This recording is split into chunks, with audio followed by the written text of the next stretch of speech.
Good morning and welcome back to Reaper Pro Tips. Happy Year of the Tiger, everybody. And this is Anne, and we've got our disembodied hands, Quindy, Justin, and John. I hope you all are doing lovely on this Tuesday. Sorry for the slight delay. David is still sick, so it was a little bit of a slow starter morning. But other than that, we're good. Hello. You're the giant stripy kitty. Yes, interesting years. Hey, Clavicus. Oh, alrighty. Whee! I always feel like discombobulated on the first because I'm usually like trying to finish a lot of goals at the end of my month. So like the first day of the new month is always kind of like like you're trying to take a step forward on the steps that you've been climbing and instead there's no step. It's not the plague. I think he's convinced it's the plague and he's just not testing positive. I am like not as convinced that it's the plague because there are plenty of people still catching regular colds. And he's been testing and being negative. So well, I don't know. Whatevs. He doesn't feel very well though. I don't know, crows. It can also end up shunting it to a different folder, like to your spam folder. So if you go to your spam folder and you find the notification and you click through on that, then maybe it'll start showing up as relevant. But I think sometimes it gets tagged as spam. I've noticed that about mine. Especially with Gmail, it'll go to your social tab or something. But yeah, he's coughing a lot, so. I have an armor-plated immune system, so I was not greatly concerned for myself. But he's the type that usually a cold will put him down for a couple days, so. Yeah. Yeah, usually it does. Yeah, I've had more problems with it going to a different folder.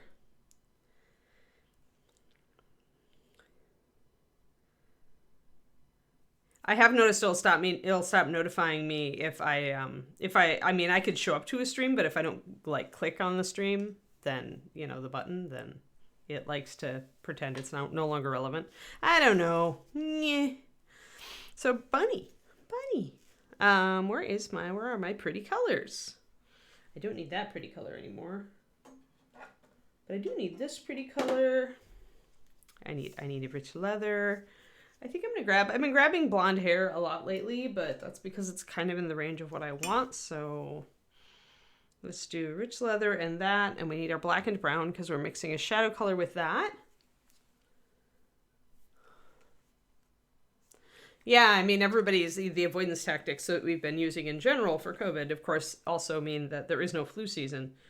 Or at least there wasn't for a while there. Interesting, Daffodware.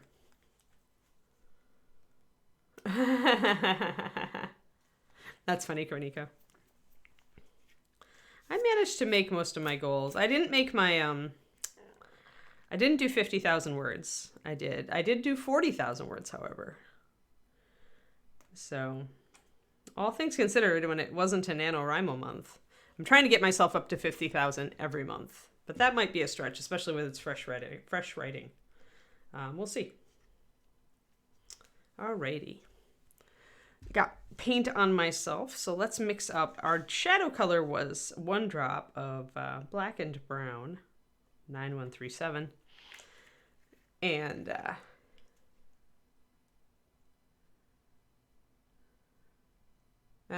yep, it's Twitch, because it's twitchy. Very, very twitchy.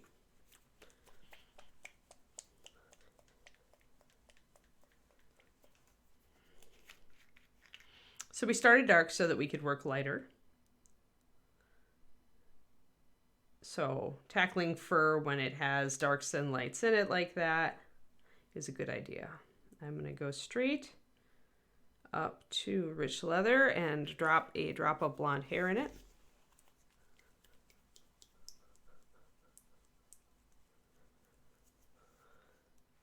No. Oh. When splat, you can also just go watch the VOD. We put all of our stuff on stream on our YouTube. You can watch every single show that I've ever done. And if you're my patron, I did a recent $2 thing on, sorry, 28 millimeter textures. And I did cover fur in several different ways. So my Patreon is patreon.com/paintingbig. And yeah, I did a whole series on 28 millimeter textures. So there was a lot of different ones that I did. Otherwise, like I said, you can go and find the free VOD, and Quindy probably can find it for you. Hey, Rex. And Cajun.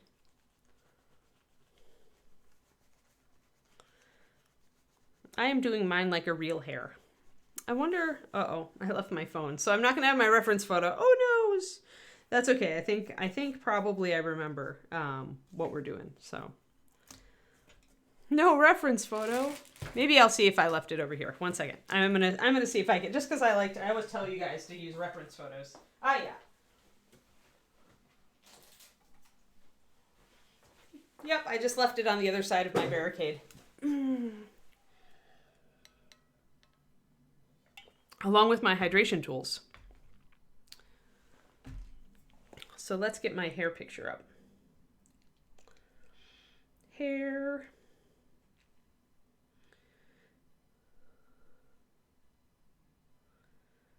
There we go, and image search, it's very easy. And where's my handsome hair? There is my handsome hair. Very, very handsome bun. So there's kind of that's right. I wanted to see the facial markings because I may be working on those. Because there's kind of a dark space, like between the cheekbone and the mouth, and there's a dark space around the muzzle. So yeah.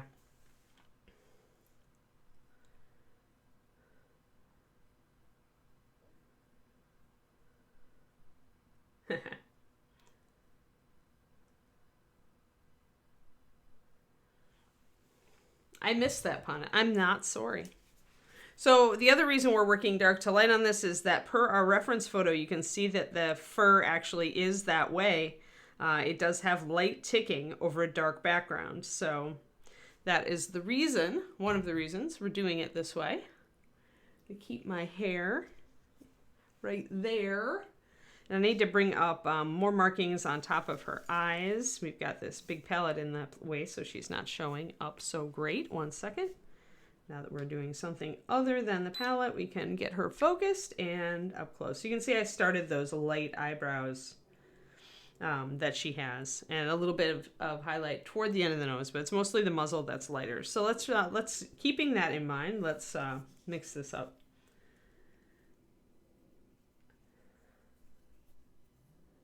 Oh, good, Iffy. Yay! Super hearts. Yeah, we run into burnout, and we run into just being tired and losing our hobby love. And that's such a shame because this hobby is so good for stress relief that sometimes when we use it, when instead it generates stress, it's really hard.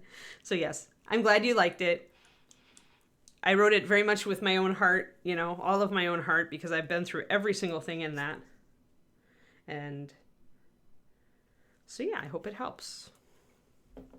I'm glad that people are letting me know that it resonated with them. So I might do one on motivation later in the year. If I write one and I feel like it's decent.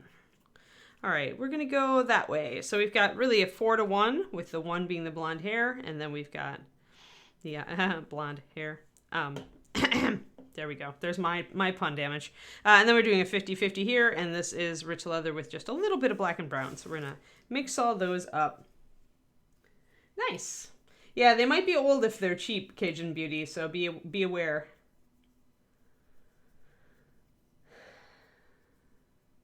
Garnico, you felt personally attacked by that PDF. But it wasn't. It was just meant to share the pain. I know how it goes. I am there with you. I am always sunny on stream, but I go through the same challenges and the same frustrations and the same tiredness. Even after all the years that I've been in this hobby. And even knowing all of the coping mechanisms and trying to be good about using them, every once in a while I still fall over, so. And then you just have to know how to be nice to yourself. Give yourself a break. It's easy. It's like, it's difficult to know, like it kind of the judgment on when to just give yourself a break because you need a break versus, oh, I'm using an avoidance tactic to just not do this because I'm afraid of it, or I'm anxious, having anxiety about doing this project. You know, learn to kind of listen to yourself and figure out which one it is. Just use your best judgment call. Nobody has to be perfect. I definitely get anxious about projects that I feel like I can fail big on.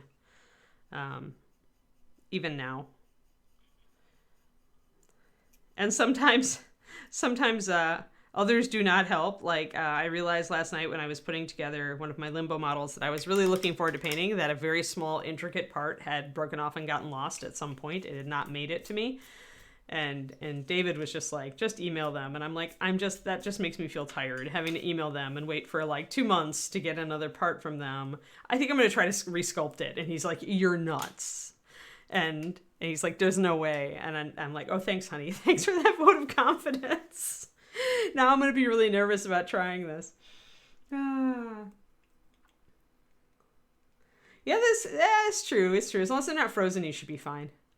Just shake them really well and be ready, if they're old Cajun, be ready to put some drops of, usually I use hot water, not boiling or anything, but hot water, because the molecular agitation is greater. I don't know if it makes a difference, but, you know, it does in mixing in other things. So put some hot water, several drops, probably about, if you have an empty dropper bottle, you want about 20.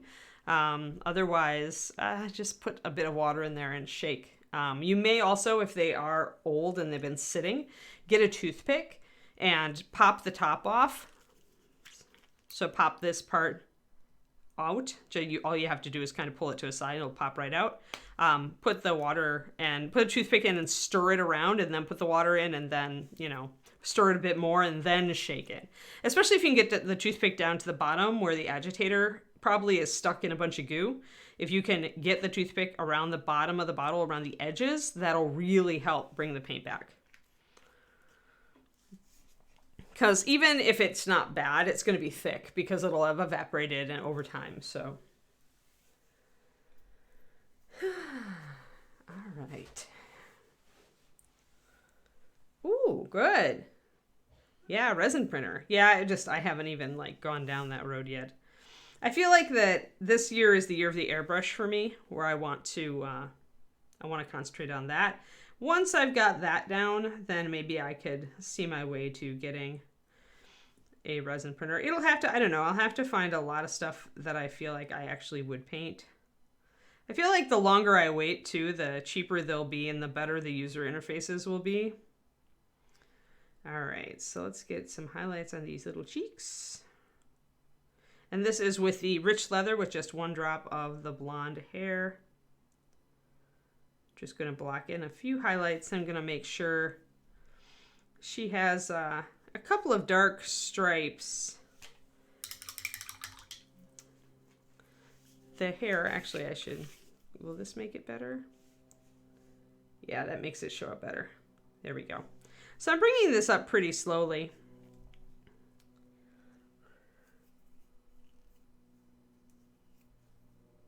Yeah, Flow Improver helps too.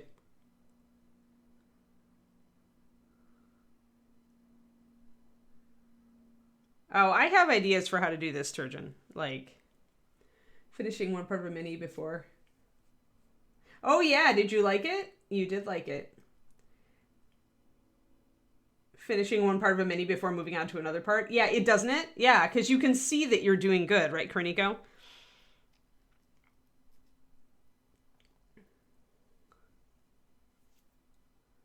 Yeah, I hope you don't lose power.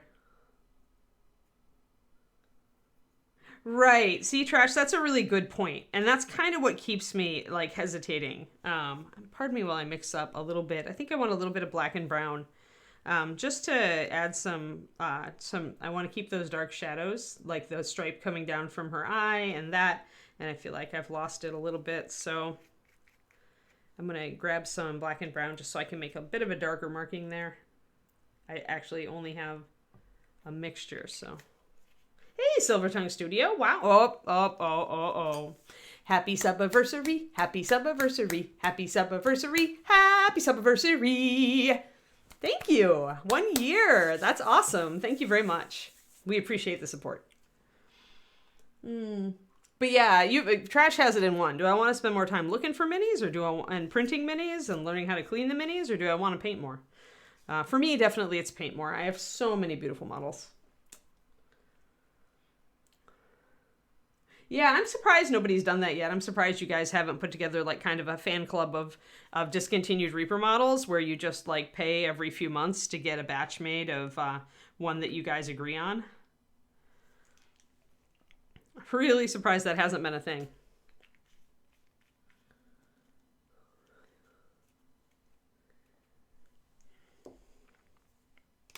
So like the coalition of ancient Reaper paint should, you could give yourselves an official title and everything. All right, I got some black and brown mixed up, thinned quite thin because I don't want it to be overwhelming, but I do want to be able to, hey, Robin. So are you telling me that all Reaper fans are really just cats and getting them to walk in the same direction is impossible?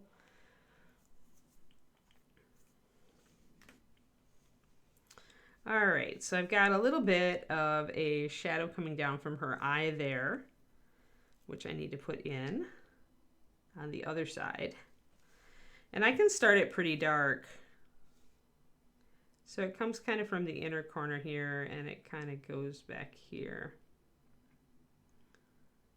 And then she's got another one kind of around her little muzzle. So kind of two little dark markings and two little dark markings on that side.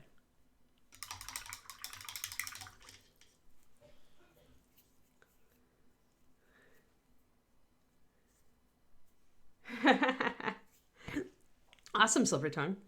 Hey, even though I no longer make the paint myself, I'm still proud of my paint line, and so it makes me happy that you like it that much. It's still my baby. Even though technically it is somebody else's like monkey and circus at this point, it is still my baby. So it always makes me happy when people like the paint. Alrighty, so now we've got a couple of those little markings on either side. I feel like this one got a little faded out, so I'm gonna help it. Kind of set up your, you want to set up your,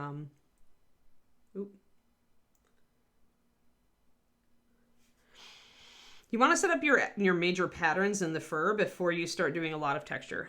You want to make sure that those patterns are really in there so that when you start painting over, you can kind of fuzz them out a little bit. Like, don't worry if they're a little bold to begin with, like if they're a bit harsh like that stripe now. Don't worry about it because we're going to be going over the top with fur texture. There's going to be lots of opportunities to gently make these markings a little less in your face. And we're using really thin paint, so it's not like it's going to be clumpy or, make a bad texture on the surface. So just go with it and try to get your markings in there. And then there's my stripes. And then we'll work with it. But already I think this side she's starting to look more like she's got a wild pattern, which I like.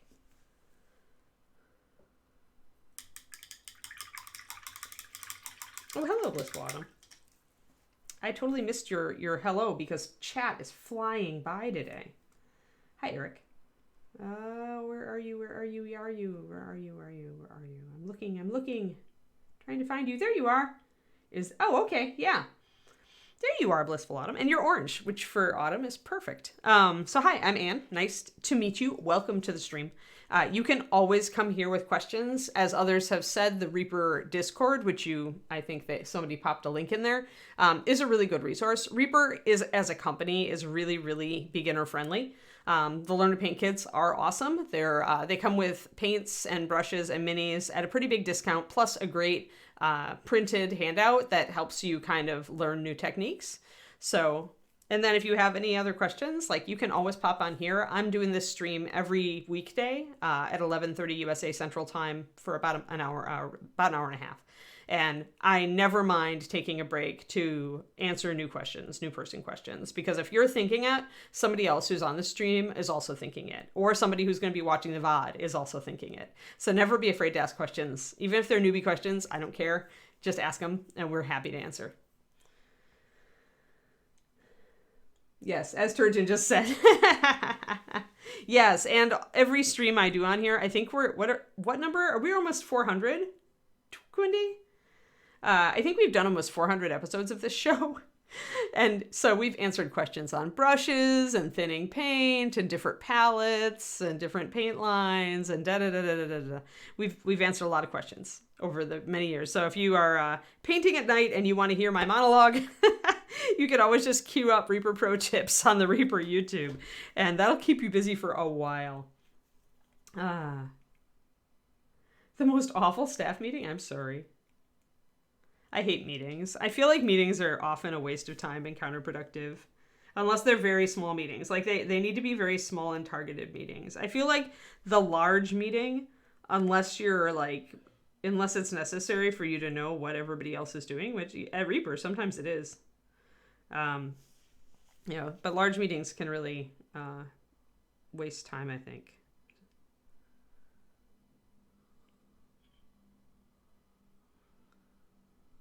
All right, we're going to get that little muzzle starting to come up brighter here. Oh, I lost my black base.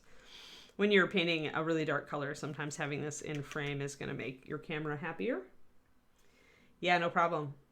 So we started this Harefolk, and we base coated her with a nice solid kind of dark golden brown color.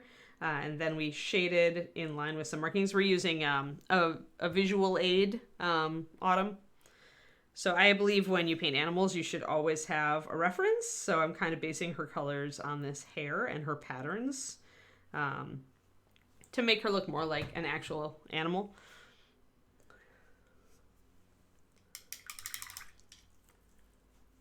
Oh my gosh, Thormel. Well,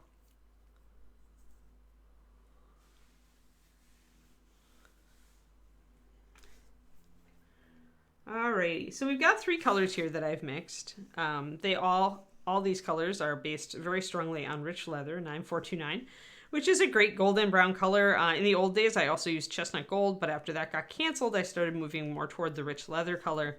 When you add white or a pale yellow to it, it really comes up into a very nice golden brown.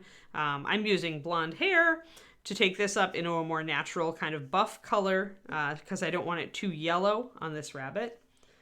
So there we go. Boing. That sets us up. So I'm using a really fine brush, which is a Kolinsky Sable, which is the highest grade of sable brush. And that's why it keeps this lovely, lovely point. They are more expensive. This is a pretty beat up one too. They are more expensive than a plastic bristle cheap Teflon brush, but they last for years, literally, if you do not abuse them too heavily. So once you are good enough to take care of your brushes, i.e. don't leave them sitting point down in your paint water, and rinse them often, definitely you should upgrade your brush. It will level you up instantly. You will get the instant leveling boost because you will find that it's much easier to hit the details you've been trying to hit. So I want to get these little eye markings of hers kind of accentuated. So we get the light eye markings. I think she's really cute. 425 right now for our episodes. Oh no, spreadsheet of doom. Oh, I'm sorry, Quindy.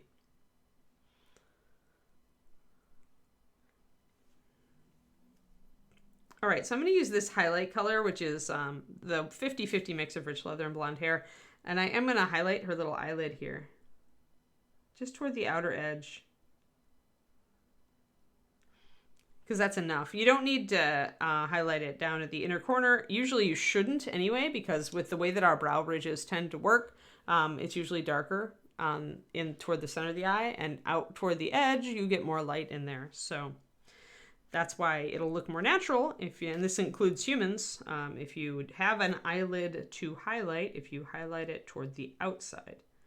For those of you who are women who are used to putting on eye makeup, you know that trick anyway. You always use the stronger color toward the inner edge, and then you have a lighter color toward the outside. But for those guys in the stream who haven't been putting on makeup all their lives, oh, have you missed out? Alrighty. Frankly, I don't wear much makeup, so it's been a long time since eyeshadow's been a thing for me. I think the last time I wore eyeshadow was honestly in the 90s.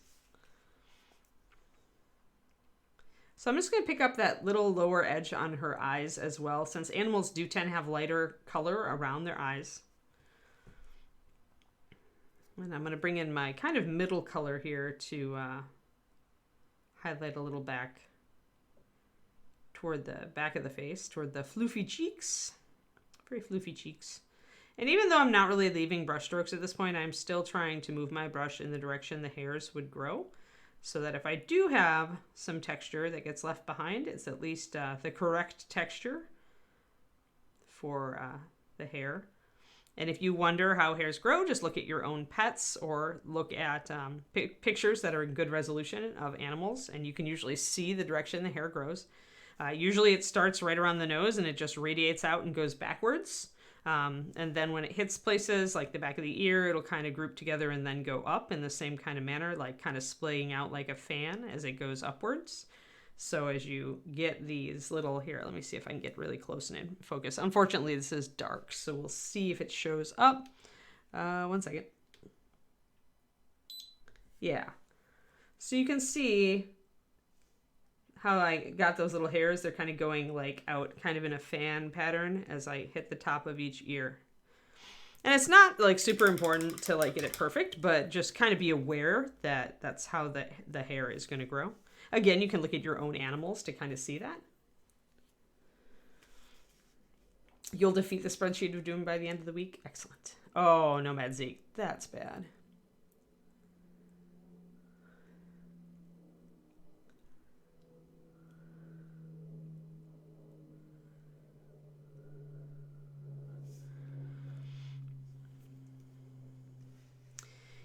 Yeah, I wore stage makeup in high school, but that was the last time.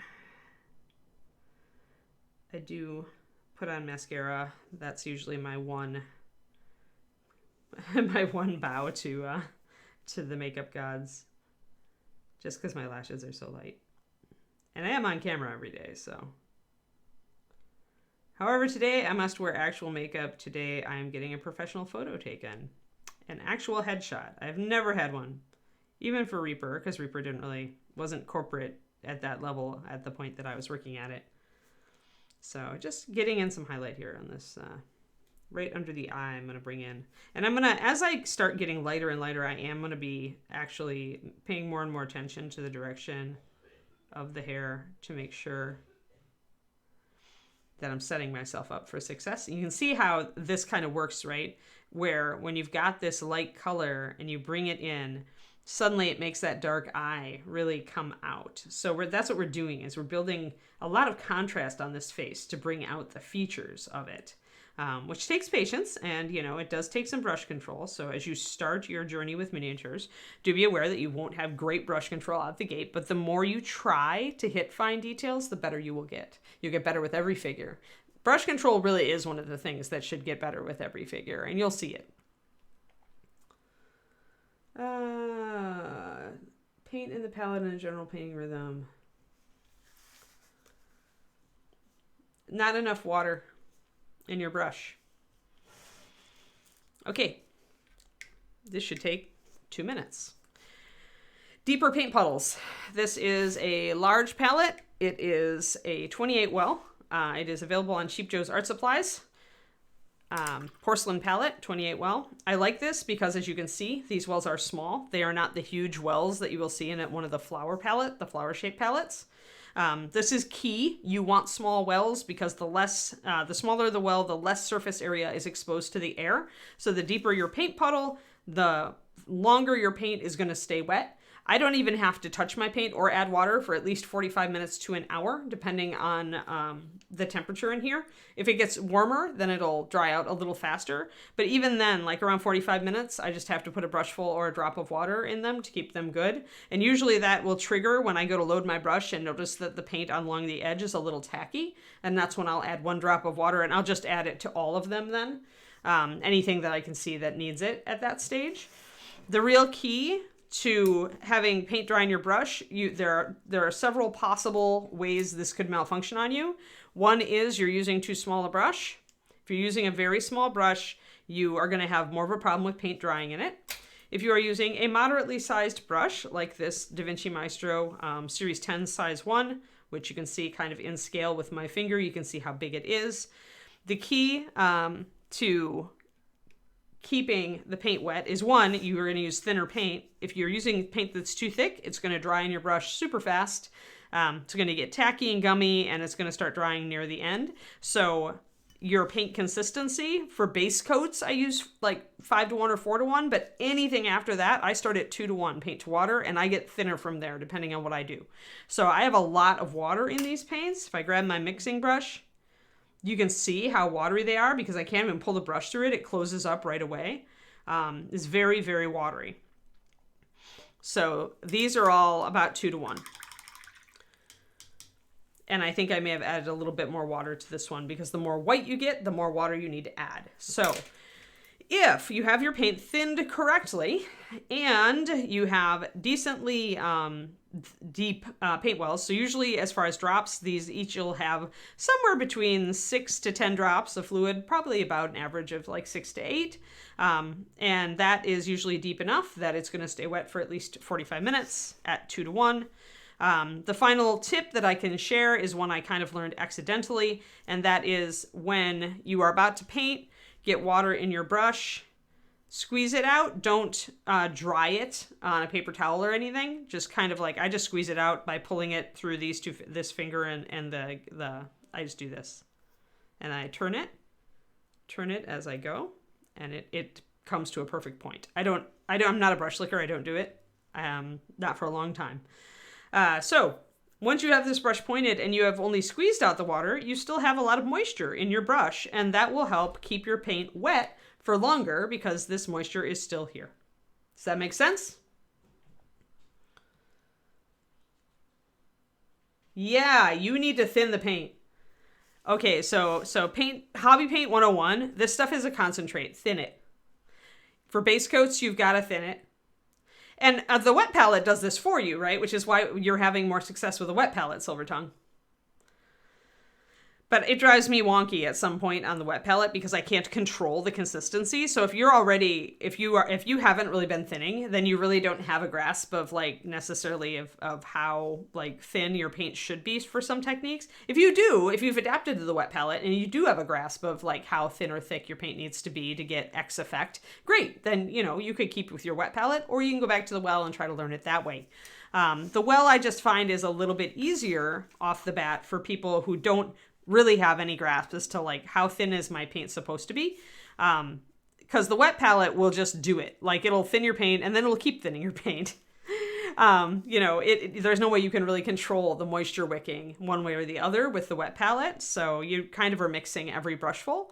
Whereas with the well, you can set it up at a certain ratio and it'll be good for at least a half an hour to 45 minutes without you even touching it. So this is a cheap palette too, Cajun. It's about $7 usually, $7 or $8. You do have to pay shipping, but it's very inexpensive. And it lasts for forever. As long as you don't drop it on concrete, it's like a porcelain, so it'll clean off beautifully after every paint session. Porcelain is like, really, that's where it's at for me.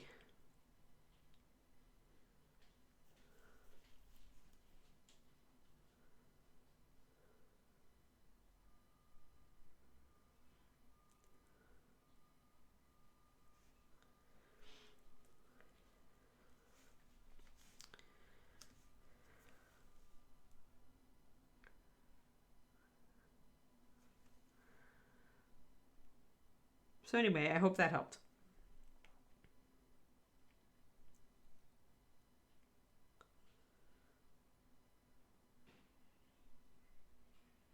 Yeah, if you're a control freak like me, then the well palette will help you. Now, there definitely comes a point when you understand paint consistency so well, like you've internalized it. At that point, you can go to the wet palette and own it because you will understand how the paint should look and feel and act to be the correct consistency. It's a heavier learning curve, but you can do it. So I always tell people is like, if you want to do the wet palette and you want to really excel at it, you almost start with the well, get a feel for paint consistency, and then hit the wet, and you're going to be far better prepared. It should take you less time to learn how to really get the most out of your wet palette at that point, because you understand paint consistency.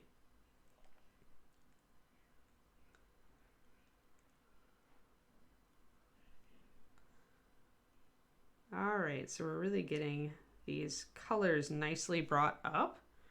There we go. I feel like I have to have a black background to really have her come out. There we go. Ta-da! Now my camera's happy. This will change as we manage to bring up her stuff. Now, the fur on the inside of her ears is going to be light also, I believe. And let me consult the bunny. Consult the bunny! So the hair this is in shadow on this side, but you can see that the hair has lighter hair on the interior of the ear, although a little bit of dark in the center. So we definitely want that interior to be lighter. So I'm going to grab my lighter colors and start bringing that up. Yeah, that's true. Remember that almost any, not just Citadel, but pretty much any paint other than MSP is going to need to be thinned more than MSP. Now, when you're doing this, you don't have to hit all of the sculpted hairs perfectly. I mean, try to hit them where you can hit them, but you don't have to be perfect about it. So I'm just using my fine tip brush here and getting that hair to come out. And then the interior of the ear. There's not much interior room here, but you can still suggest that light fur. Now, technically, the interior of this hare's ears, you can see the pink. Can you see it? There's the flesh color right there. And the light is passing through the back of the ear. So there's actually some transmitted light here that's giving us that pink tone, which normally you probably wouldn't see unless you were looking into the ear or when the ear was in full light. But that does mean we should probably give her pink interior ears. You can, but why would you use anything but water? Is kind of like... So Airbrush Thinner is a medium, Kjen. And depending on the brand, it's probably kind of like a flow improver. It may have other stuff in it. I'm not familiar with the chemistry of them because I've never created one. I only use water to thin paint, maybe with a little extra flow improver. So you could try water with a little bit of airbrush medium.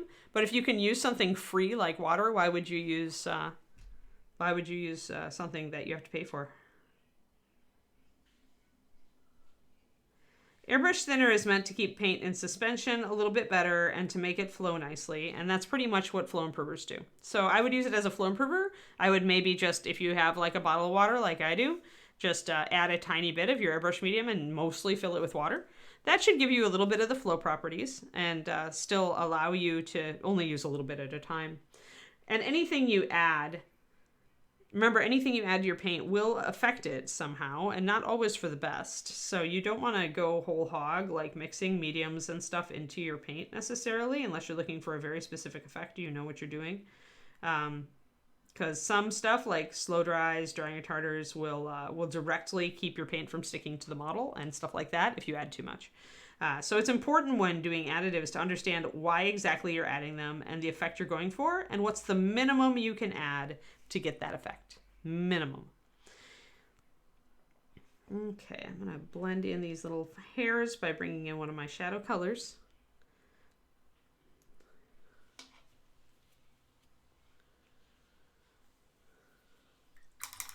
Your funny room. Yes, we've already been assaulted by puns today, so I'll let that one pass.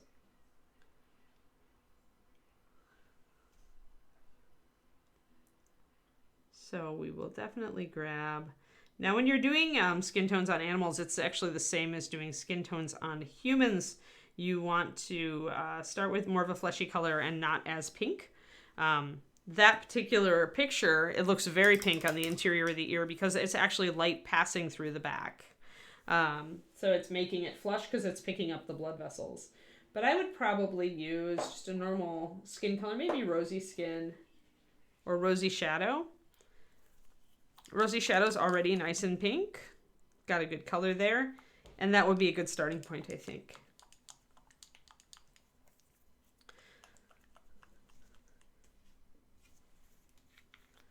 So I'm going to grab some of that. And I'm going to thin it. I did 4 drops, so I'm going to do 2 drops of water.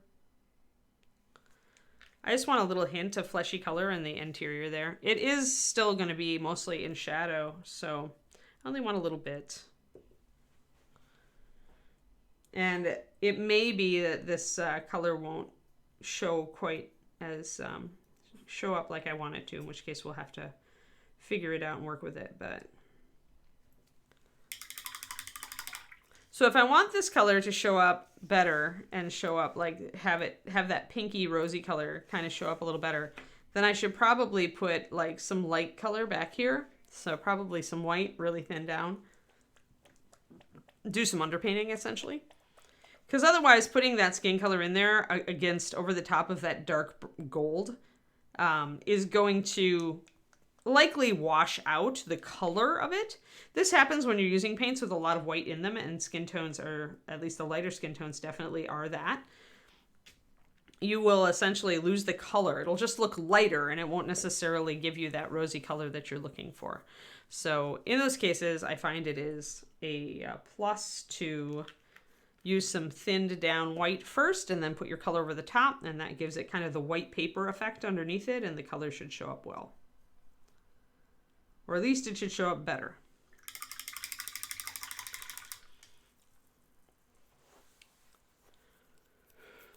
Alrighty. I think her little face is coming up really nice though. So I'm going to grab some of this white, and it's thinned 2:1. It's still going to be really, really strong though, because it's pure white, and pure white is really, really strong. I'm going to still pay attention to the direction of the hairs. Block in a little bit of this. Oh, I hear the David up and moving around. I let him sleep in because he's sick. Okay, so there we go. We've got that white about where I want the skin tone. Now I can take that rosy shadow and kind of paint it over the top. Have the skin color hopefully show up more. But see what I mean? It's already, it's bleaching out. Like it doesn't, it's not showing the color real strong. Gonna feather out the edge there. I'm gonna come back in with it again. I'm actually going to thicken it up because I think that I thinned it just a little bit too much, so I didn't get as strong of a color as I wanted. But also this is a small area. So one thing we may have to do is actually add a little bit more red to it. So I'm going to do that. I'm going to add just a tiny, tiny little bit of fire red. And by tiny, tiny bit, I mean tiny, tiny bit. Not a full drop at all. More like a quarter or a third of a drop. Boop. And I'm going to mix that up. And it's gotten thicker. I also added more of the rosy shadow color. So now it's thicker and it is pinker. So we'll see how this looks.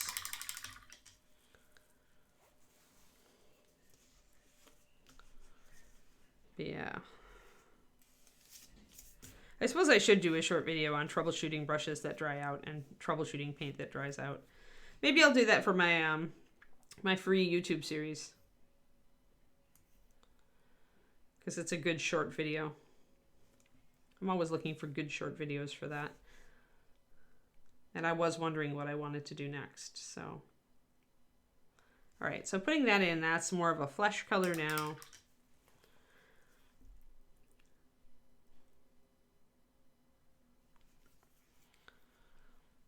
I'm going to let that dry, although I am going to make sure that if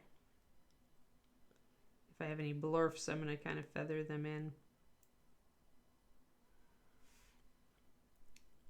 And I'll probably take some of my browns here And also kind of blend the edge in a little bit. Remember, the smaller you make this section, though, as far as this interior skin color, the smaller you make it, the harder it's going to be to make that skin tone actually show up as anything other than kind of an off-white.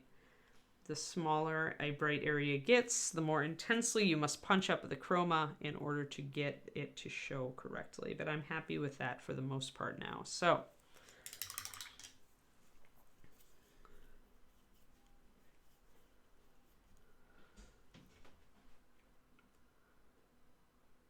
no, but then you just need a closing. Like, you can get a catch mechanism that'll close the cabinet.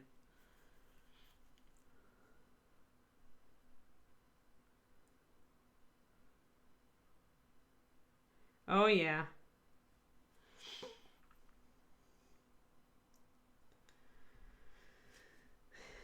Yeah, some of those brush cleaners. My favorite brush cleaner will absolutely take paint off of the ferrule. So, yeah.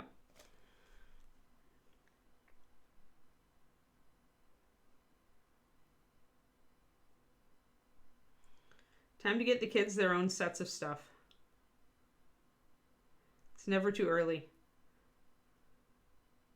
Okay, it could be too early at some point, but in general, I forget how old they were. I think they were 4 or 5 when I was teaching Reaper Paint Club every Saturday. There was a father who would bring his daughter, and he started bringing her at 5. And then when his twins were old enough and she was 9, he started bringing the twins. So 5 is not too early to like get them their own things, you know, and let them share your hobby with you. That's a little bit too bright with that fur on the inside there. So I want to go back and grab some gold color and blend it in. But yeah, it was great because his girls, like, he had them painting like zombies for Zombicide, and then they would get to paint, you know, dragons and unicorns, whatever else they wanted to paint. But they would help Dad, and then they would get to paint them with their own stuff. And he wasn't as necessarily as productive because there were a lot of interruptions with little kids, but it was pretty cool. And then it became like a family hobby.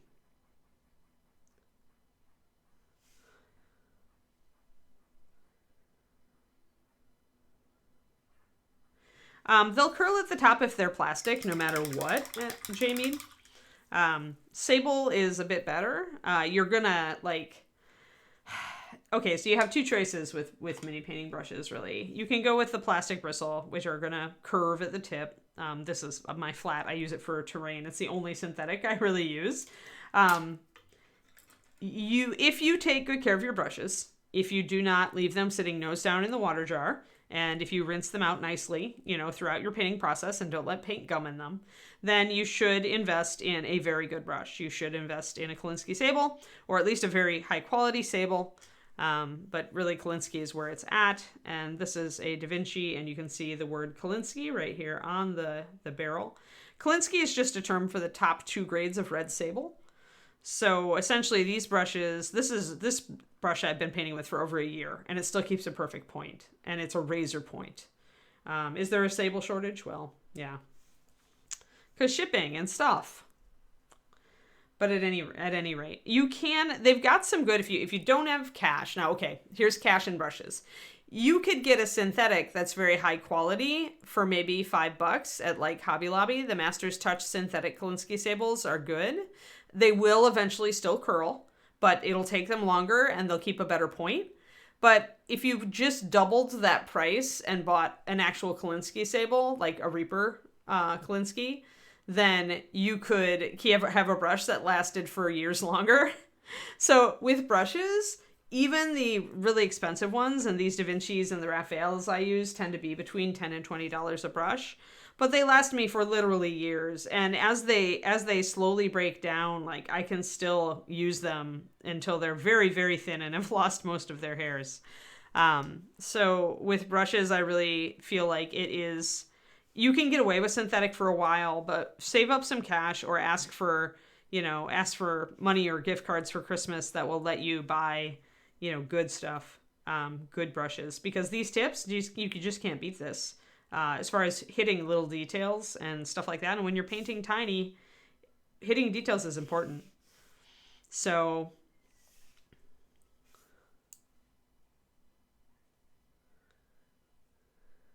yeah, it's rare to find a good cheaper brush. I mean, you can kind of look at sable, just lower grade sables in the store and try to figure it out. Like, okay, this is better than anything. Yeah, synthetic. Any synthetic, though. I mean, some synthetics are a little bit better than others, Jamie, but in general, all synthetics will curl. Depending on also how thick your paint is and how you're using the brush, that can affect brush lifespan, but a synthetic will always curl. You think you're saving money because you're getting a brush for like $2 or $3 or sometimes even less, but then it lasts like 3 sessions and you realize that if I would have paid, $12 and gotten a good brush, it would last me for years. So that's really it. You just choose really whether you just want to invest a little at a time in the hobby or whether you want to kind of blow a little bit more money and get better brushes. Now, getting mileage out of these suckers is, like I said, you don't want to be in the habit of leaving your brushes in the paint water. If you are, then you're going to wreck the brush, so it's not worth you spending the money. I rinse my brushes a lot. Like I rinse and reload my brush a lot during the painting process, and it helps keep paint from globbing up in the ferrule.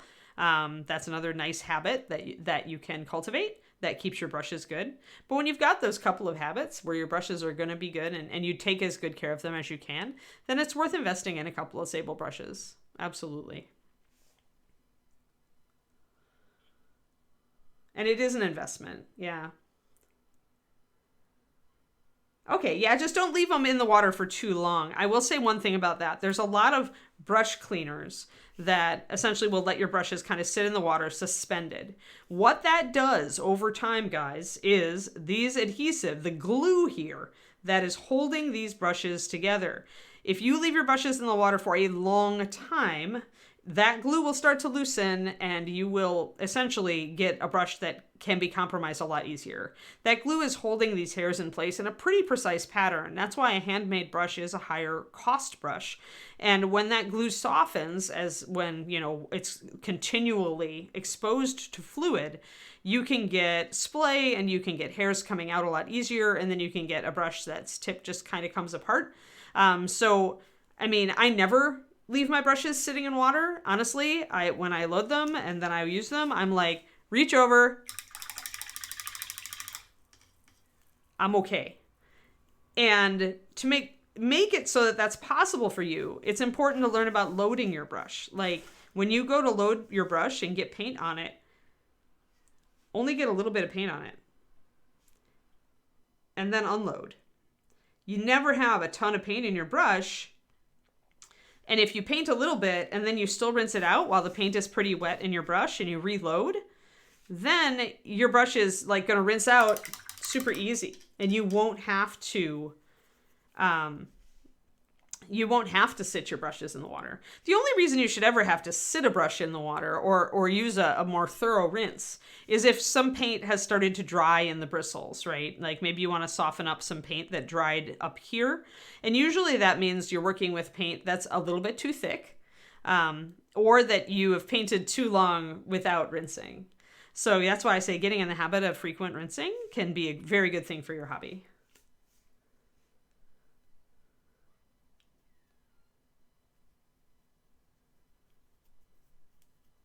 Yeah, I use a separate brush for mixing. I use a kind of a crappier sable, which still has a better point than a Taklon Notice. So this is like Winsor Newton Professional Watercolor Sable. It's an Atacolinsky. It's one of the lower grade sables, so it doesn't keep as good a tip while I'm painting. So I just tend to sacrifice it to mixing. I'll mix and then I'll just rinse and I'll mix again and I'll rinse. And if I'm doing numerous colors, I'm going to be mixing one. And sometimes I often do like to put a little bit of my previous color into my next color and into my next color. So I build these triads or pentads of color. Each with a little bit of the previous color in it. So often I won't rinse out my brush until I'm done mixing or get to like where I need a pure white, in which case then I'm going to obviously rinse out my brush before I mix that. A wet palette, I just talked about this actually just a little bit earlier in the stream. But a wet palette makes it a lot harder for you because you can't really control paint consistency. And yeah, as you say, you are going to be mixing a lot of color on your brush and rinsing a lot of it out. That's just the nature of wet palettes. Yeah, so I mean, my mixing is going to be very different from yours because I'm mixing puddles, separate puddles, and then just using them as I will. And my paint takes a very long time to dry in here. We've been streaming for an hour and I have not had to re-add water to any of the colors that I mixed at the beginning of the stream. So, well, don't let anybody ever tell you that a well palette can't keep paint wet. It can, at least during your painting session. But if you are going to use a wet palette, try maybe using a brush that, and just mixing with the tip, like just mixing a very small amount at a time maybe. I don't have a lot of wet palette tips because I don't use one if I'm given the choice. I find them a little frustrating for me, even now. I can use one if I must, but I hate having to remix every brush full of paint. That said, I noticed that with people around me who are using wet palettes, often they will actually, like, they'll do a test mix, but then maybe they'll take a new drop of each color and they'll put them down and they'll mix them together to make a bigger puddle. Or they will use very small amounts of paint to mix with, so maybe they have to remix that puddle a lot, but they aren't wasting a lot of paint on the brush. I find mixing with the wood end extremely frustrating because it takes so long. It's so much faster to mix with a crappy brush. That's just me, though, so...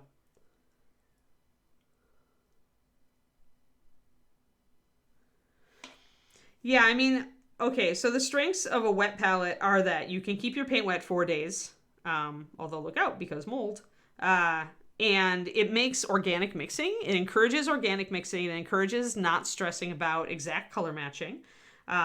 It can give you a very painterly effect because it encourages brush strokes, because it's hard to thin your paint to the point where you can get smooth blends, although you certainly can do it when you're good enough, when you understand paint consistency. There are plenty of wet palette painters who manage to get smooth blending. But it's a little harder because you can't just tune your paint and just go. So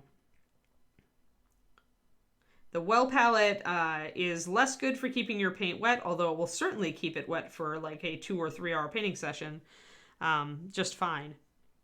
As long as you're willing to kind of keep an eye on it and add water when you see it's getting a little tacky. The strength of the well palette is that it will keep your paint at exactly the consistency you want it and exactly the color you want it for as long as you add water.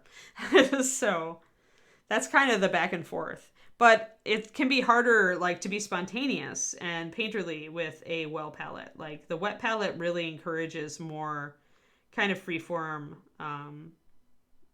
artistic expression, I feel sometimes. So it really is like kind of where you are in your painting journey. I could see myself eventually getting more into a wet palette as I push myself as a painter and like maybe change my style up a little bit. Just adding a lighter color here. I mixed my lightest blonde color with some pure white to get that light edge on the ear there.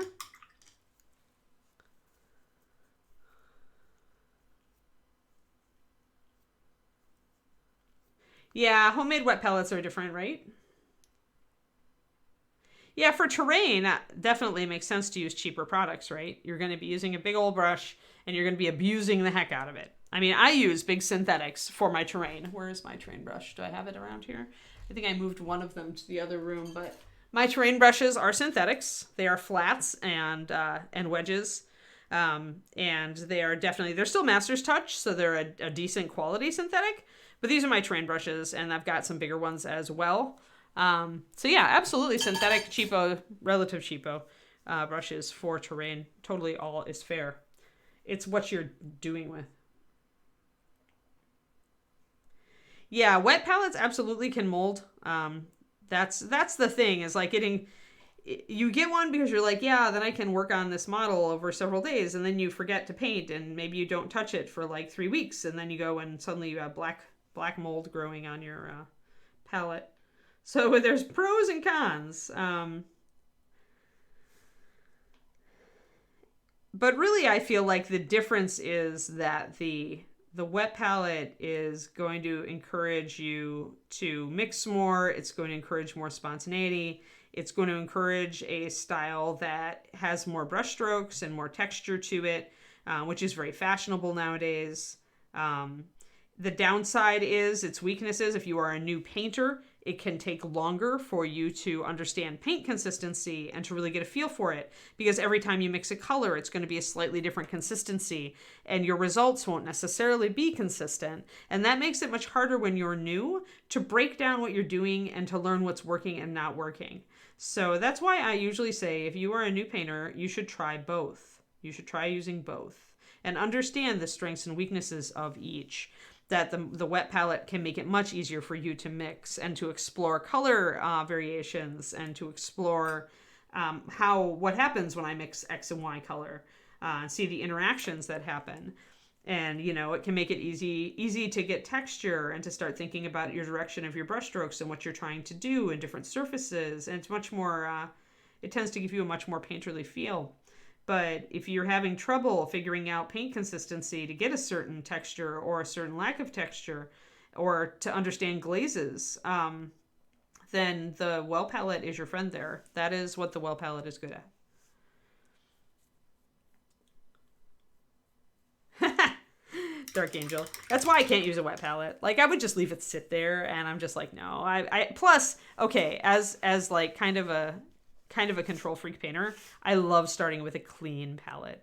So I clean my palette after every time I paint. Unless I'm doing something really complicated with my like scale color artist paints where I've got a lot of very specific mixes and it took a while to get there, then I'll work with I'll grab saran wrap and put it over my well palette and I'll preserve it that way. But I don't ever let the well palette sit for more than 2 days with that saran wrap. No, because, that's kind of the point of the wet palette. You need the sponge to hold the fluid and then the paper to be against the sponge. So it would be, I don't know how you would do it otherwise.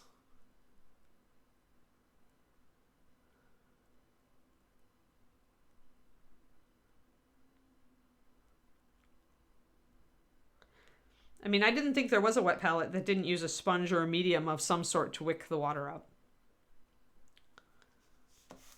All right, so let's see here. Let's get over and get this muzzle lightened up.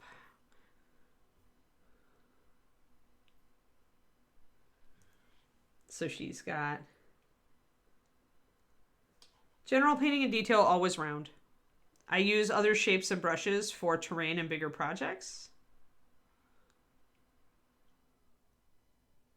But in most, especially in 28 millimeter, I want a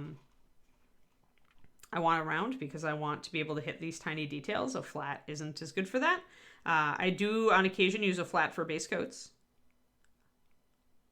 because if I have a lot of territory to cover, especially on a larger model, I will absolutely reach for a flat, because the flat is going to cover the territory more evenly and faster, especially on a cape or a dragon, where it's a big surface with just a little bit of texture or no texture, and I need it to, to lay down a lot of paint very quickly and to just get through the base coating phase. If I'm not, obviously I'm not an airbrusher yet, so big brush and lots of paint is my fast base coating style.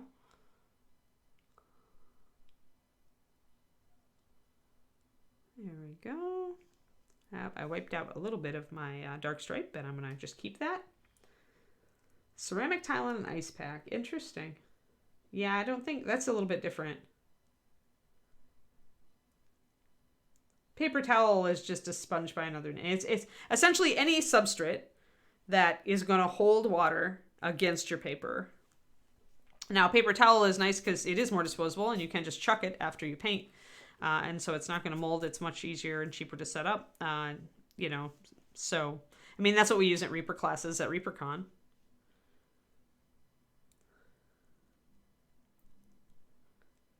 Yeah. So yeah, paper towel, that's actually it's a con trick, an old con trick, when you need to give people wet palettes in a class, but you don't have, infinite wet palettes. Then the old, plastic or styrofoam paint plate plus paper towel plus parchment paper equals wet palette. And that is nice. Like that for a class, it makes sense to do that. Unless you're trying to teach people how to use a well palette. Then it is not. But yeah. I will still say, like, pretty much my bottom line on it is just I feel like people should use both. And you're going to end up, depending on your painting style, as you paint, you're going to end up gravitating toward one or the other, liking one or the other more. Or you will be like Kirill Kanev, who's one of the best painters in the world, who uses both, depending on what he's doing.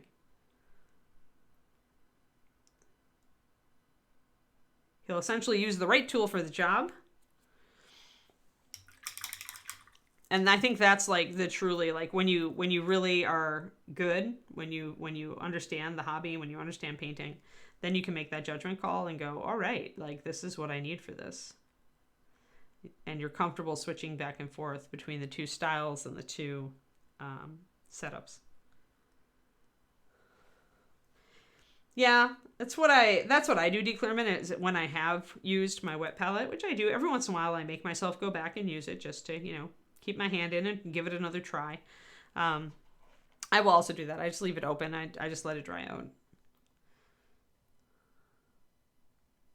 Like maybe one day I'll close it up, but then I'm like, well, then why did I do this and not just use my well palette? Because I can keep paint good in my well palette for a day. But it's your style, your comfort level, what works for you. If the wet palette is working for you, use it. If you find that the wet palette is not working for you on some level, then experiment with a well and see if the technique that you're trying to get is a little easier on that. But definitely be open to trying both. Like I said, even though I'm not a wet palette person, I will go back and use it every once in a while just to give it a new chance, right? Because I've learned more. I've become a better painter, hopefully. I'm more able to adapt to what the wet palette wants me to do. Thank you for the tiny cheerbacks. Oh yeah, do we have a crow's nest today?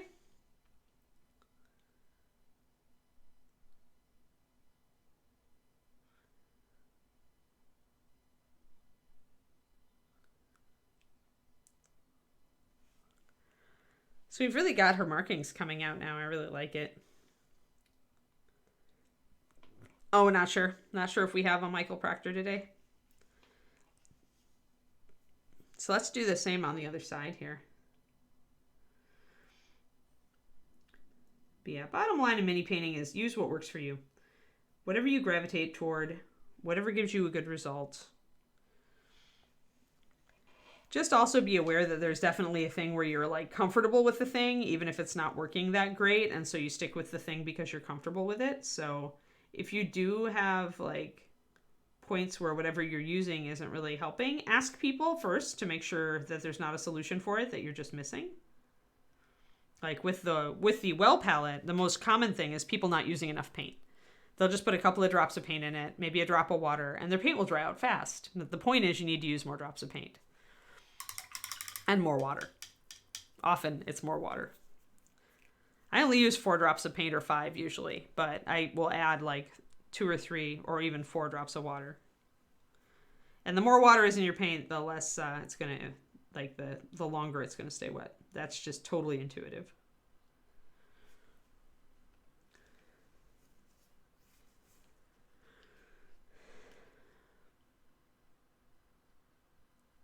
You have no logical reasoning. Yeah, I would think that it would be the opposite, Big Apple.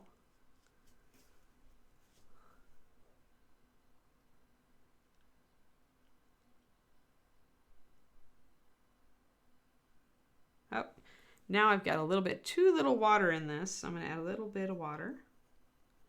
Not getting the effect that I want. The paint, whenever the paint doesn't want to come off your brush, that means you need more water in your paint.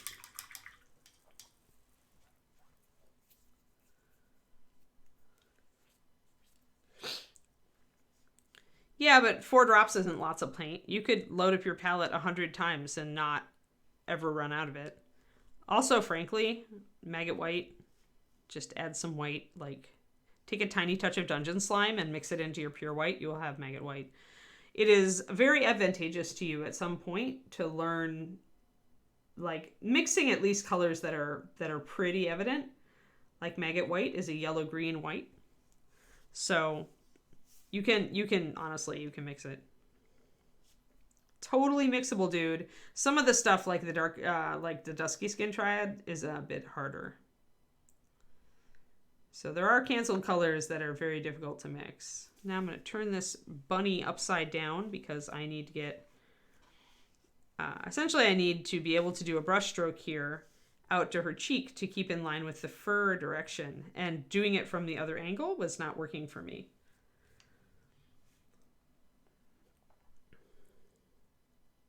Yeah, Vampiric Pallor. Yeah, Sadie was a big... except Vampiric Pallor I feel is not quite the same. 1 second. No, I was thinking Vampiric Mist. You're right, Vampiric Pallor probably is then.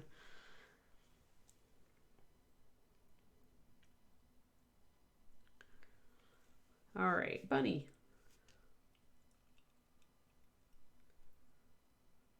Oh, the pattern's going to remain. I'm well into, like, the fur tone that I want at this point. Here you go, Tempest. We've got a reference pick. Reference pick. So this hair has definite darks and definite lights. As you can see that I'm bringing them up.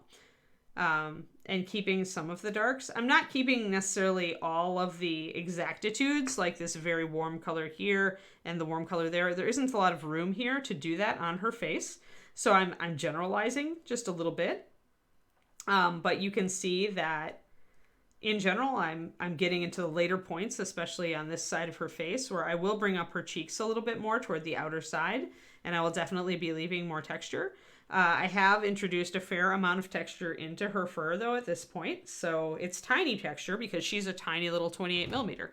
But in general, we're getting up to the point on her fur that I want to be at. I definitely want that wild bunny look. And the pattern's totally going to remain. Like, I'm already using, like, little brush strokes to kind of break up the stripes. And I will do that again as it gets close. I like animals. Thanks, Tempest. I really love animals, so I take a lot of time trying to get animals right. I love painting them, so... Alright, so I'm going to be changing my position here because I want to be able to comfortably do this brush stroke because that's the direction of the fur. So at that point, I'm going to turn the model upside down. I'm not going to contort my hand because it's not going to give me a precise result. You're always better off moving the model around until you can use a very comfortable brush stroke. Comfortable for your hand.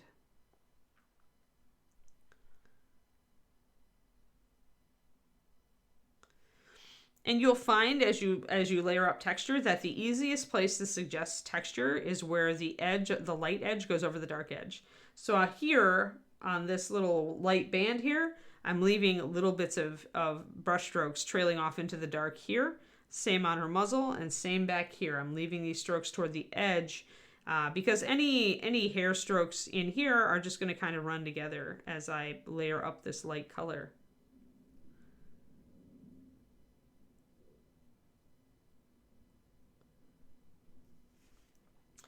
And if you don't want your dark bands to be that dark, then definitely like layer some brush strokes into that dark to break it up a little bit. That can take finer control, so if you're not comfortable with it, don't do it. You can also paint a slightly lighter color over the dark band if you really want to. That's another way to break it up. If you think that it's too much. I'm gonna grab this color again.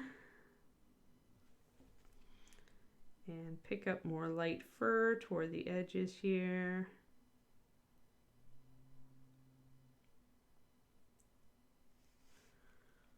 So that she gets those kind of lighter cheeks, which I didn't do yet on that other side.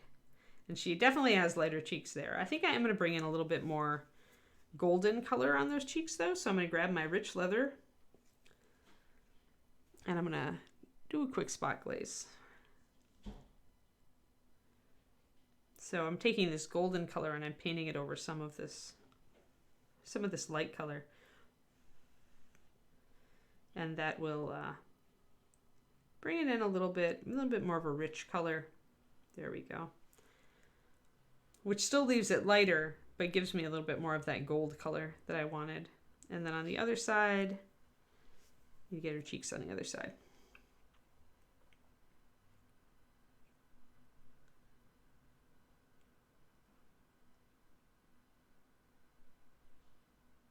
Do you add water and stir it with the brush you're painting with? I do not ever have a brush in the water pot. Not ever, ever, ever. Never. Never will I leave a brush in the water pot. The minute you get in the habit of leaving brushes in water is when you're asking to forget and put your good brush in there and leave it in there. Also, why would you want to wreck your mixing brush? I mean, it's going to be wrecked anyway, but why would you want to go through them faster? So no, I keep my mixing brush right next to me, and when I need it, I grab some water and I put it in. Or more likely, I just use my empty water bottle and I just use water with this. Add water with this. But never, never, never, never, never with the brushes in the water detergent. I used to do that when I was a kid and I wrecked so many brushes. And then I stir with this and then I rinse it out.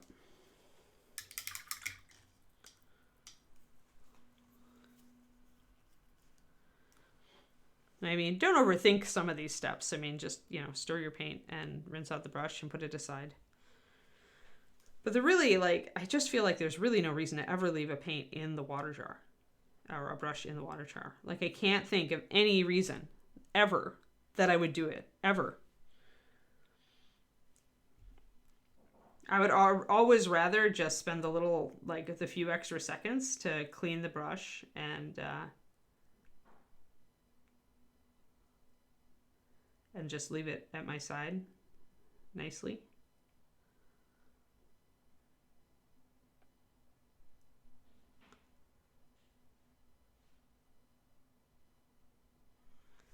Now I'm bringing out those hairs on the other side here.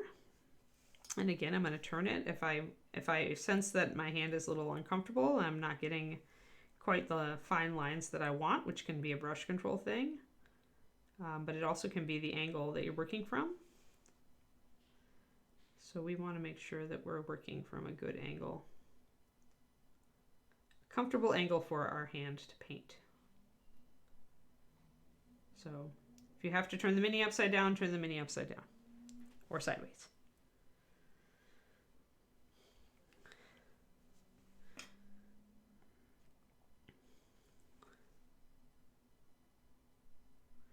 Yeah. Pretty much if I found that there was paint caking in my brush to the point where I felt like I had to leave it in the water jar, I would stop and start training myself to rinse my brush more often. And if you rinse your brush more often, you will never have that problem. And if you use thinner paint, you'll never have the problem with the paint drying up here in the middle of the brush.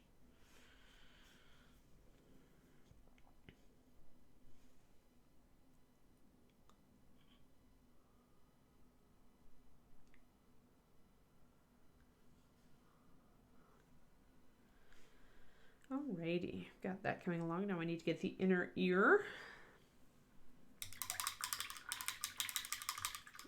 Still haven't gotten that other cheek, but I really like her facial pattern. She looks very, very wild, very much like a wild hare, which is cool because she's a ranger. So that's kind of why I wanted to not make her a domesticated color of bunny, because she's a ranger. She's out in the wild, so I wanted to make her more like a wild hare.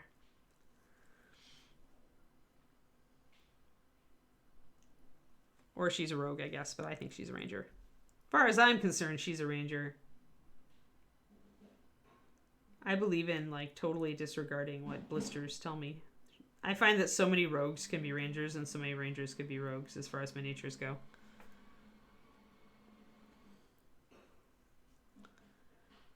I've decided that my bunny is a ranger.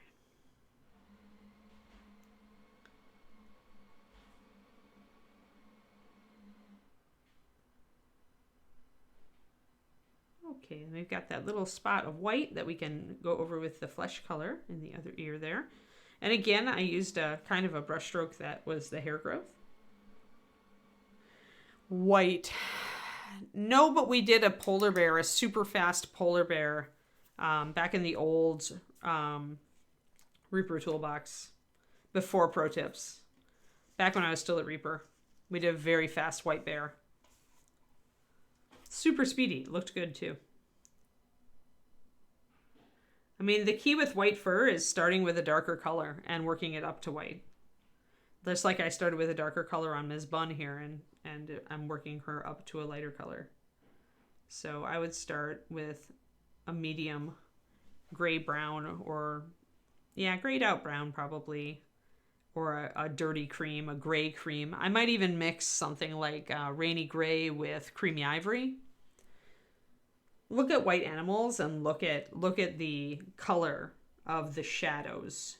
Usually with polar bears, you definitely get a dirty whitish yellowish gray, and in the dark shadows you get more of a darker gray. But only in the very dark shadows do you get a darker gray. And you should never start white with a very dark gray. It'll take you forever. Instead, you should layer in the shadow color and start with more of a medium light gray, I would say. Something along the lines of I start white with around a value of 7 or 8. That's about where I start white. Probably more like 8. So a mid-light. Because if 5, 6 is a mid-tone, a mid color, then 8 is a mid-light, and this is a light. So like that. And then I layer up. Usually I sometimes will use go straight up to creamy ivory with a bit of white from that, and then I go to pure white. It depends. I don't know. We had a person, Rax, but I don't remember her name because it wasn't anybody that I knew when I was there. I believe she's an art student, though, at UNT, which is good. It's always good to have artsy people handling the artsy department.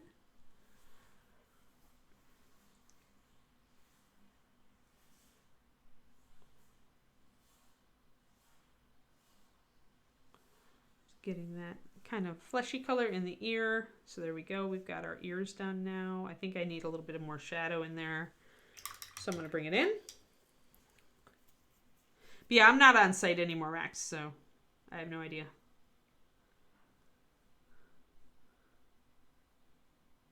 It's not my baby anymore. I had to hand it off.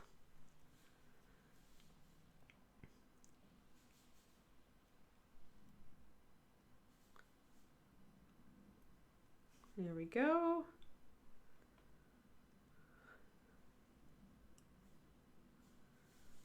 Yeah, as of a while ago, she moved on, Calisandra.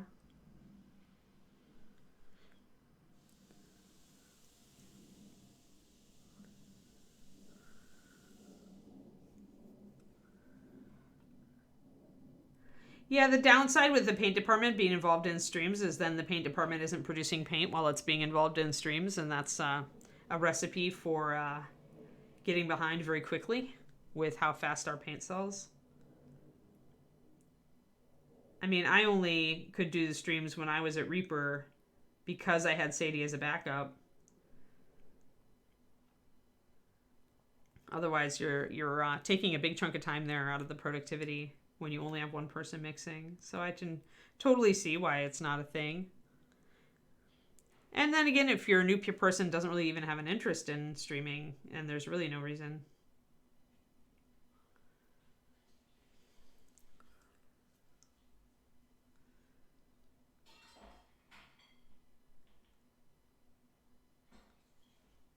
I mean, when you come down to it, not to be that girl, but you guys were kind of spoiled. You have a company whose CEO and CFO and art director take time to stream and talk to you every week about what's coming up. They answer your questions. What other company is doing that right now? You get a lot. So I don't feel too bad if we don't have play-by-play updates from the paint department, because Reaper is still one of the better communicators as far as to our fans, I think.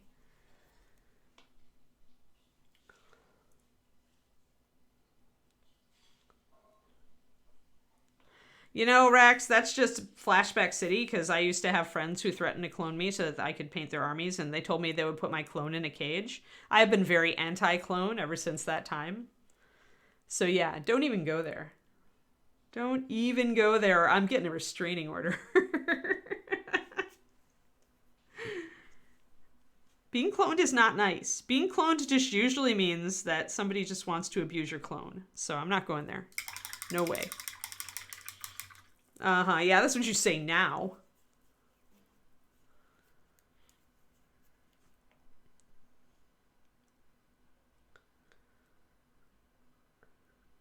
Yeah, there's no guarantee a clone would even want to paint. Exactly.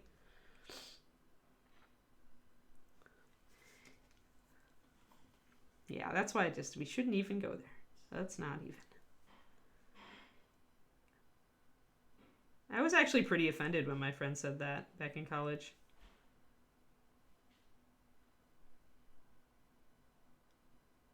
That's why I never think it's funny.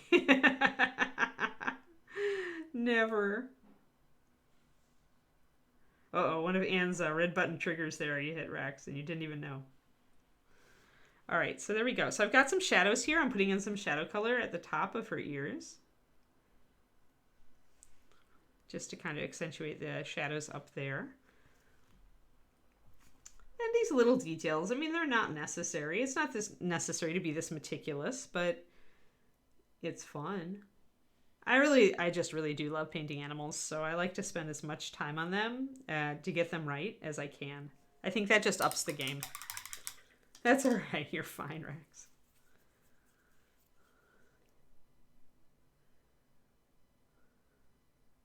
Yeah, exactly, Eric. Exactly. Right.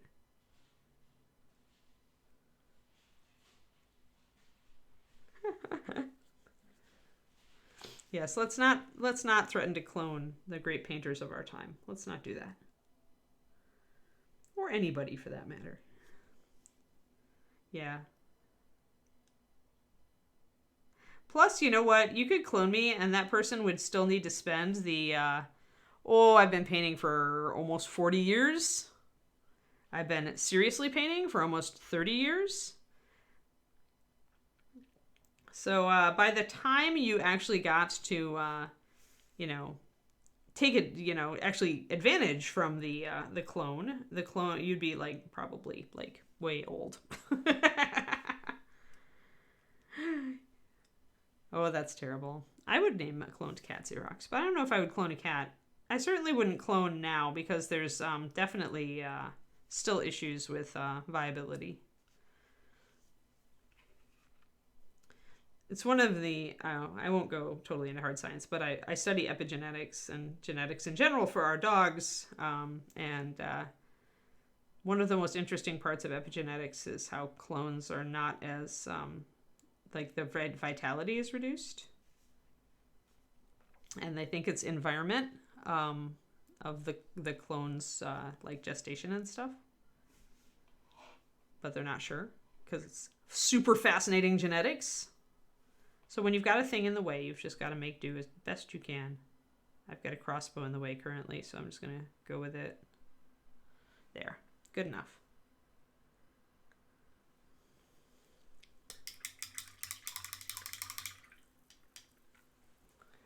Oh, yeah, exactly, right? Right, seriously? That's good. I'm going to copy that one. I'm totally stealing that from you. That's a great take on it.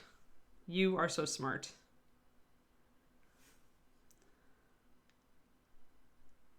And you're right, that would shut it right down. Get a little bit more dark into that, I think.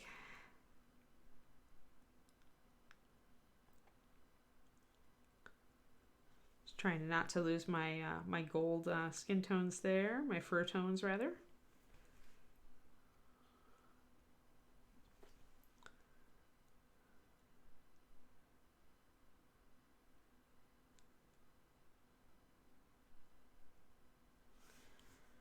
Let's see here. Oh yeah, there we go.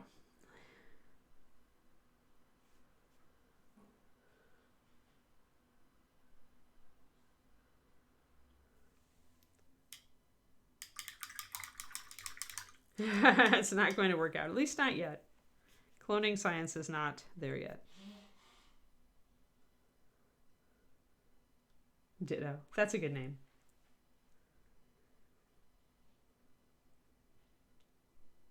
Yes. You're responsible for it. You better take care of it. This is why the ethics of the whole thing are foggy.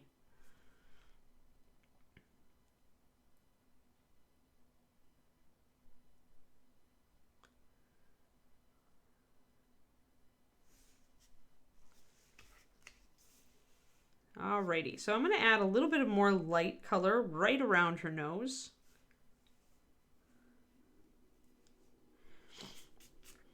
But seriously, we can drop the clone topic because it does make me uncomfortable. So thank you.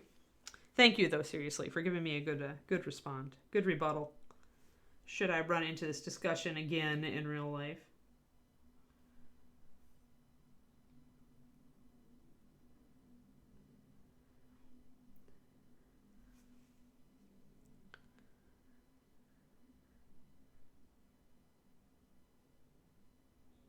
So just a little bit of line of white right there next to her nose, on either side of her nose. And it's white mixed with my lighter color, so it's not a pure white, but the contrast is there, so it essentially enables us to, let's see, can we, yeah, it's still a little dark. I still like having her on top of this. So that's starting to bring out those colors really nice. Yeah, I started a little late, Korniko, so I just ran a little bit late. I can't run late tomorrow because it's alpaca day, so when it's alpaca day, I have to actually be on time, so yeah. Otherwise, the wrath of the alpaca people will descend upon me. I'm not sure what that would entail, but I'm pretty sure I wouldn't want it. Just a little bit of extra light at the top of her face. A little bit of extra light right here on the lower eyelid, right next to the eye. Helps to bring that out even more. It depends on the red sable. Some don't keep points very well. Usually what you get is what you pay for, Wiley. If I had the choice, I would always choose a sable over a synth, depending, like if I was, but if it's a really cheap sable, chances are it's not constructed well and it won't hold a tip very well.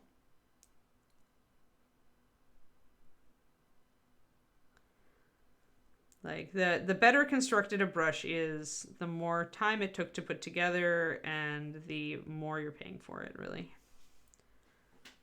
All right, we've got our little hairs, and we've got our things, and we've got our little fringes here of light hair.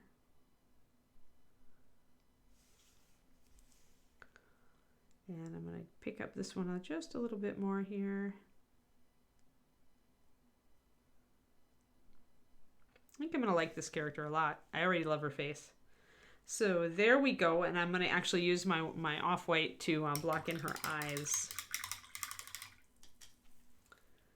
Yeah, there are, essentially they won't jump through the hoops that other companies are jumping through. There are hoops to jump through with the nature and wildlife that some companies are jumping through and others are not. And I'd heard that about Rosemary. I hope there's not a new rule of some sort that would prevent sable brushes getting shipped over here, because that would just be cruel for American artists. But if other companies are still shipping, then it's just that Rosemary doesn't want to jump through the hoops that everybody else is.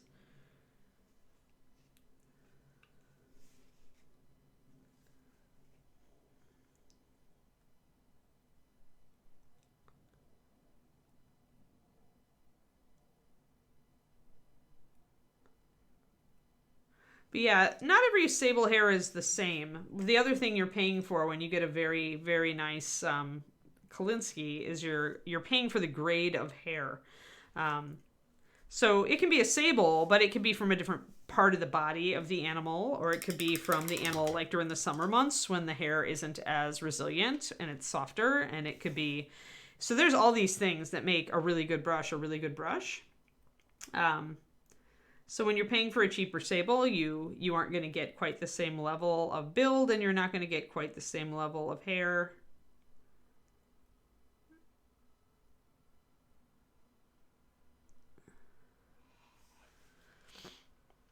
But remember, if you take good care of these brushes, they are seriously going to last you for years. So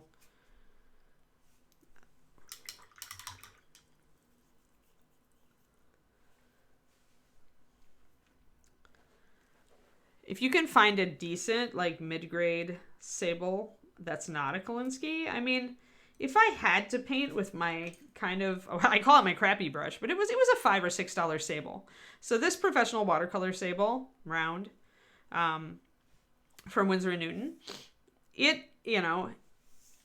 doesn't keep the same point. I have abused it, by the way. So it'll make a point, but when I start painting with it, it won't hold that point like my other brushes will, Wiley. So you could start with something like this, but yeah, Dick Blick also is, I get them from Dick Blick.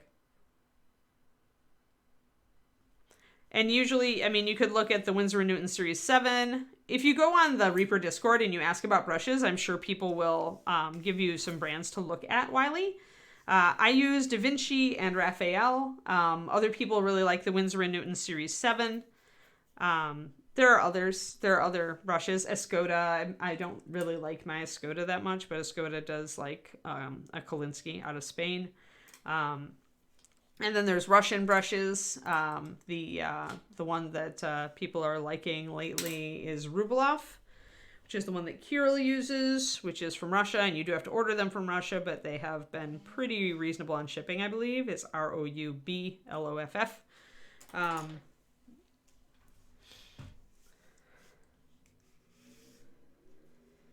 But yeah, so all those things, all those different types of sables. But you're mostly looking for Kolinsky, and you're looking for a round. Make sure that you look at the brush handle length if you're on Blick, because for canvas painting, you want a longer handle. And we, of course, prefer the short handle. So do keep an eye on the length of the handle. Usually we'll tell in the brush description. Also, Dick Blick has an excellent return policy. So if you get the brush and it's busted, like it's gotten broken in the shipping, then they will replace it. All right, so you've got her eyes blocked in, and we are like ready to add expression next time. And it's 1/4 after, so it's time to call it, everybody. I'm gonna just get her little chin, little chinny chin chin. Ta-da! Look what we did. We made a Harefolk. We got her face totally done, and her ears.